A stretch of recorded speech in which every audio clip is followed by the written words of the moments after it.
Dre and LeBron James. Nakakatuwang pagmasdan na magkasama ang dalawang magkaibigan na ito. So mag-best friend po talaga sila. At si Dre ay business partner niya si LeBron James. Si Draymond Green, mga lodi, marami siya sinasabi tungkol kay LeBron James.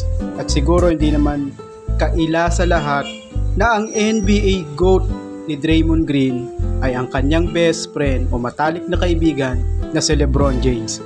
Dahil nakita nga niya ang pagkakaiba ni LeBron kay Kobe Bryant, pagkakaiba ni LeBron kay Michael Jordan. Ilang beses din kasi silang naglaban nito sa finals at talagang humanga si Draymond Green at sinabi niyang GOAT talaga si LeBron James. Hindi kagaya nang nakita niya kay Kobe Bryant, kay Michael Jordan na kaya nagkampiyon ang dalawa na yon dahil super team or powerhouse ang kanilang mga kupunan. Samantalang ang isang LeBron James, nagkampiyon ito kalaban ang mga powerhouse team, kalaban ang mga super team na ikinahanga talaga ni Draymond ang leadership at ang pangunguna ng isang LeBron laban sa mga super team na kupunan na napagkakalaban nito sa finals.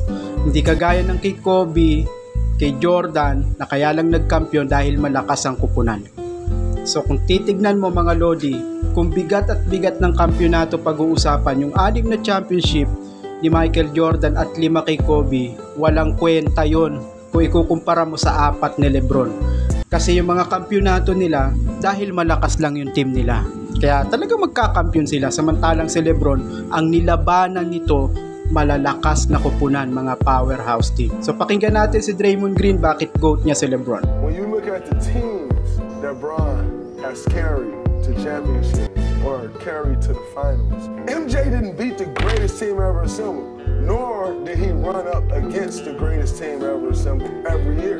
You look at the skill set that LeBron has, there's nobody that has ever played the game of basketball that can do what LeBron James does on basketball court.